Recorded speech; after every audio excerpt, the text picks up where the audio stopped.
Yeah, for somebody who buys an apartment in downtown, you're talking about 200 square foot right now? Yes. What can you expect that price is going to be 3 to 4 years down the road in the market? Well, right now you know, Bring out the crystal. Okay.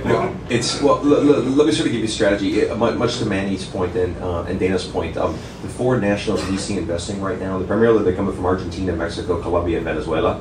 Primarily the Venezuelans. It's more so wealth preservation. They're looking for a 5 cap, maybe a break even on my rent. The average lease price per square foot in Greater Downtown Miami is about $1.64. You jump over to South Beach, it's about $1.99 a square foot per month.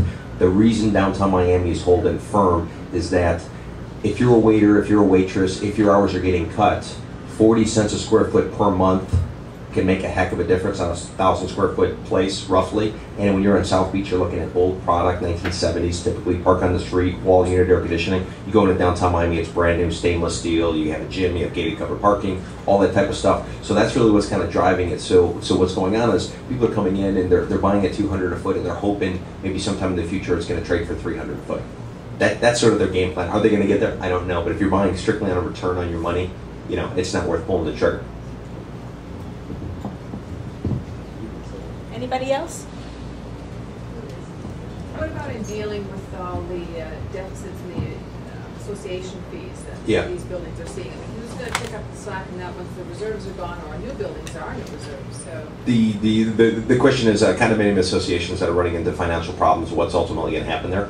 What we've been trying to do is we've been trying to focus on those buildings that have the problems.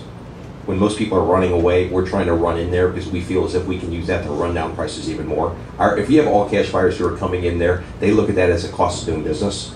If you can steal a place at a deep discount off of the average comparable, that's simply a cost of doing business. They hit you with a special assessment for $300 or $400 a month. So what? If you're able to save $20, $30, $50, $100,000 on a transaction. I'll give you a perfect example. Jade, we came out with numbers in 07, showed Jade has the 5th highest foreclosure rate in South Florida in a condominium. If anybody knows that property, I call it a trophy. Most people would at least call it an A.